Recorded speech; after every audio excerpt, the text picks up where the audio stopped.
My life as just the wife was a comfortable, yet fundamentally suffocating, lie. It was a golden cage woven from his insecurity and my exhaustion.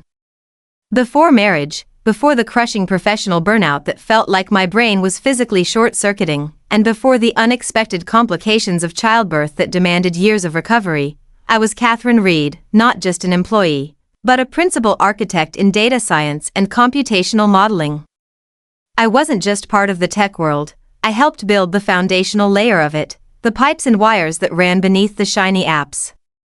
Specifically, I invented the Nexus algorithm, a system for real-time predictive modeling used globally in sectors ranging from global logistics and high-frequency financial forecasting to complex resource allocation. This algorithm, which I painstakingly developed between 2016 and 2018 during my peak years at the industry-leading firm, became, and still is, an industry gold standard for data processing efficiency. The academic papers I published on the methodology are still mandatory reading.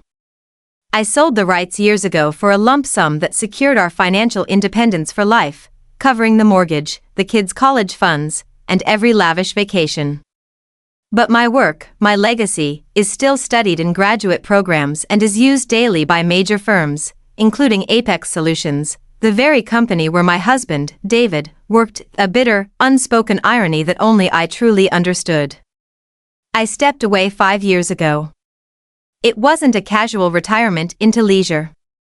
It was a mandatory, doctor-ordered retreat following severe professional exhaustion, the kind where you forget how to form complex sentences, coupled with a difficult recovery from a complicated pregnancy with our youngest child.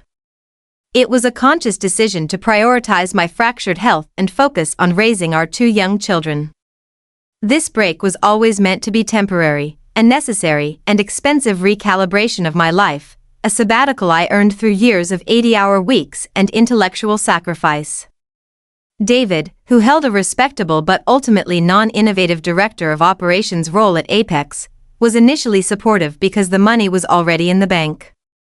He liked the stability, the effortless wealth, and the fact that I was home, always available to manage the social calendar and the demanding household.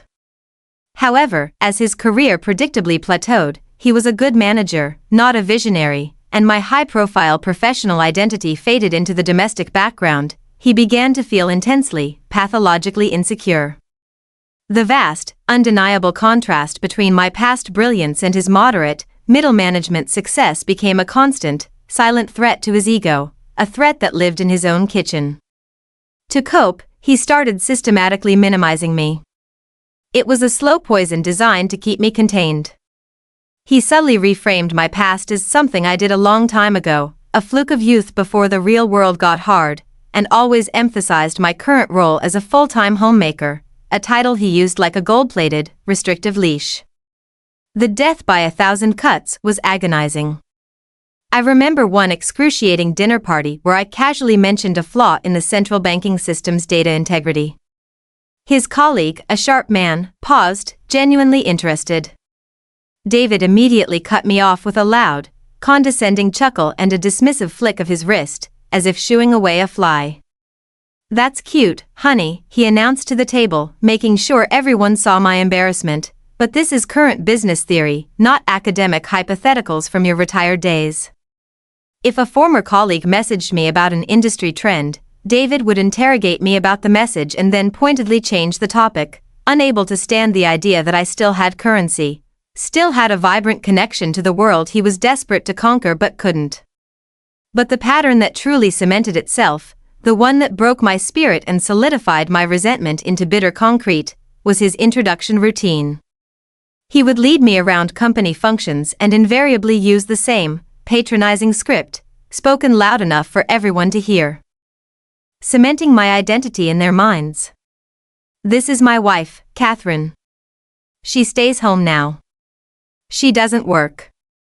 He delivered it like a man displaying a beautiful, expensive, but ultimately non-functional art piece, a quiet, arrogant acknowledgement that he was the sole, important provider, and I was the beautiful, retired relic of a glorious past. Every repetition was a calculated attempt to erase my entire professional existence and elevate his own status by comparison. I bit my tongue because I dreaded the ensuing conflict and the disruption of our family life, believing I was choosing peace, but every repetition chipped away at my dignity, leaving me feeling smaller and more invisible than the last. The annual Apex Solutions Gala was David's biggest night of the year. The black tie event, held in a cavernous, gilded ballroom, was his final chance to impress the executive board and secure a long-coveted senior VP promotion. He spent an hour drilling me in the limousine on polite small talk, reminding me to smile, and demanding I not bore his superiors with old war stories or, worst of all, mention anything too technical or too academic. As I stood in front of the full-length mirror, dressed impeccably, I felt less like a woman and more like a high-priced, silent prop, my stomach tight with years of suppressed anger and dread. I wore a $1,000 dress and felt like a zero. David saw his perfect opportunity when the CEO, Mr. Arthur Harrison, a man whose technical acumen and respect David desperately craved, approached our table with a small entourage of senior executives. David's eyes lit up with predatory ambition.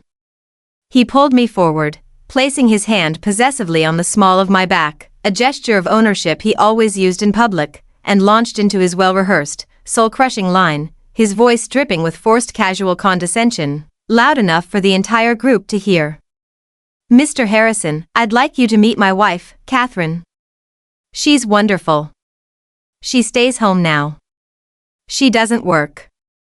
Mr. Harrison, a sharp-eyed man in his late 50s with the focused, slightly tired intensity of a true coder, the kind of look that instantly recognized a peer, offered a courteous smile that quickly dissolved into a frown of intense recognition as he studied my face. He took a measured step back, completely ignoring David's outstretched hand. The room noise, previously a loud din, seemed to drop by 10 decibels around us. "Wait a minute," Harrison said slowly, his voice carrying the authority of someone who rarely questioned his own memory. "Katherine. I know that name. Are you the Katherine Reed?" The weight he put on the definite article, the immediate, profound recognition in his eyes, hit me like a physical shockwave. I blinked, genuinely stunned by the raw, unfiltered recognition.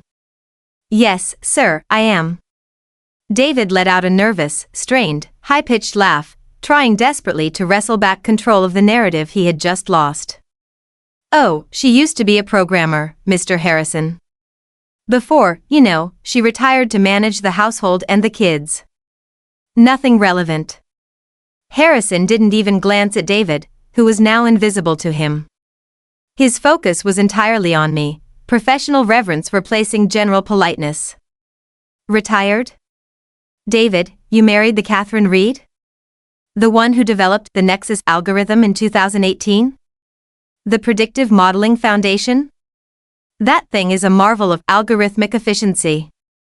We use that algorithm, or its highly customized descendant, every single day in our data lakes to manage complex inventory and logistics.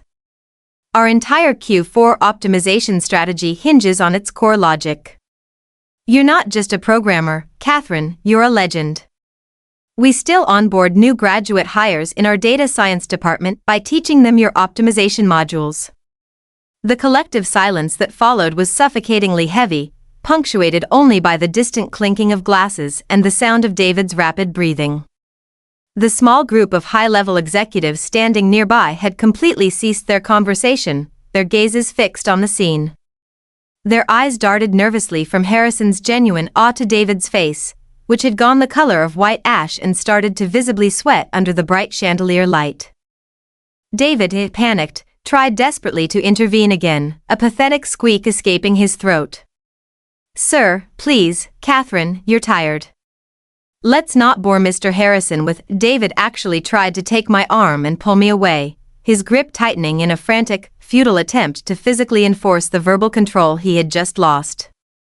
I snatched my arm back, the sudden physical contact triggering an exhilarating surge of adrenaline and long-suppressed defiance that was 5 years in the making.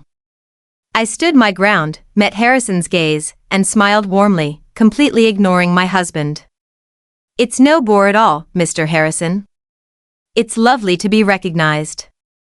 I actually still follow the development cycle of Nexus quite closely. I was just reading a leaked, and inaccurate, forgive me, analysis of Apex's Q1 performance earlier this week, and I noticed the significant latency issue in the integration layer of the new real-time streaming data you've introduced.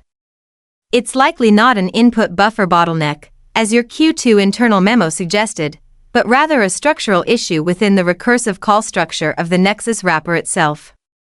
A simple change in the prioritization flag could likely fix it without requiring a full, disruptive code refactor.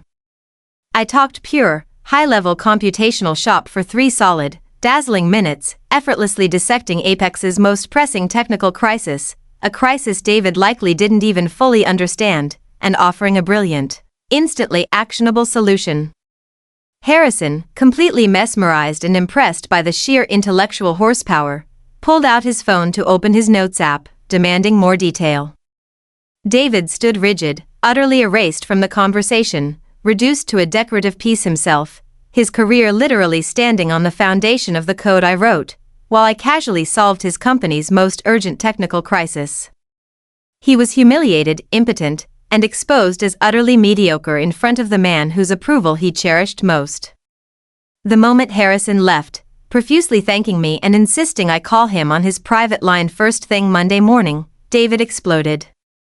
He grabbed my arm again, this time with punishing, angry force, his voice a low, vicious hiss, his face contorted with pure, unfiltered rage as he dragged me past the whispering crowds and toward the exit, ignoring the gasps and stares of his colleagues. "What the hell was that, Katherine? You ruined my night. You made me look like an absolute idiot in front of my CEO. You sabotaged my promotion on purpose. You are so selfish." We drove home in a terrifying, white-knuckle silence that was broken the moment we stepped through the front door. He didn't just yell, he screamed, a primal sound of a man whose carefully constructed world had just been shattered. He accused me of deliberately trying to undermine him for years, of being a manipulative genius, and of not being able to stand him having a single moment of success without seizing the spotlight. David's true rage wasn't about the job or the promotion, it was about the utter destruction of the carefully constructed narrative, the one where he was the important figure and I was the inconsequential domestic accessory. He accused me of calculated malice, essentially confirming that my professional suppression had been intentional on his part for years, a tactic to maintain his fragile ego. Lying awake in bed that night, the humiliation and anger finally distilled into cold, crystalline clarity. This marriage had become entirely conditional on my staying small, silent, and professionally irrelevant. My choosing to step back had been interpreted by him not as a sacrifice for the family, but as an act of self-erasure that he eagerly demanded and ruthlessly enforced. That realization, the return of my identity, was my emotional and professional freedom. The next day, Mr. Harrison called my personal number. He apologized profusely for David's unprofessional and embarrassing conduct and then, without further ado, offered me a highly paid, 6-month consulting position, a substantial 6-figure salary, flexible hours to accommodate the children, and full authority to implement my solution for the Nexus latency issue. With a clear, fast path to a permanent, executive-level role that bypassed David entirely. I accepted without hesitation. This new income, instantly surpassing David's stagnant director salary by nearly double, gave me the decisive financial leverage and emotional platform I desperately needed. Over the next 2 weeks, while David tried desperately to salvage his shattered reputation at work, I worked remotely, solving the latency problem in 3 intense days and earning the immediate, deep respect and admiration of the entire Apex R&D team. They started referring to me internally as the legend, the oracle, and the fixer in internal Slack channels and emails, which David, ironically, was sometimes forced to forward to me as part of his operational duties. The irony was exquisite and constant. 2 weeks after I started consulting, I filed for divorce. The grounds were simple and legally irrefutable: emotional abuse and irreconcilable differences based on his systemic minimization and professional suppression of my identity. David was utterly blindsided. He went from thinking he was the powerful man controlling the finances to realizing his wife, the homemaker, was now the primary earner, the one with the industry clout, and the one literally solving the core technical problems of his company. His position at Apex became completely untenable. After his public meltdown in front of the CEO, his peers saw his deep insecurity, and his boss saw a man who tried to actively suppress a genius who was now saving the company millions. His career quickly went into a public, humiliating tailspin, based on the simple, brutal truth that he was mediocre and his wife was the legend he tried to hide. I reclaimed my name, my expertise, and my dignity, and in the process, I watched his fragile, ego-driven life crumble. Was I the asshole for standing up for myself and letting my husband's own workplace expose his deep insecurity, thereby destroying his professional standing and our marriage? Or was it necessary justice for years of deliberate psychological suppression that aimed to erase who I truly was?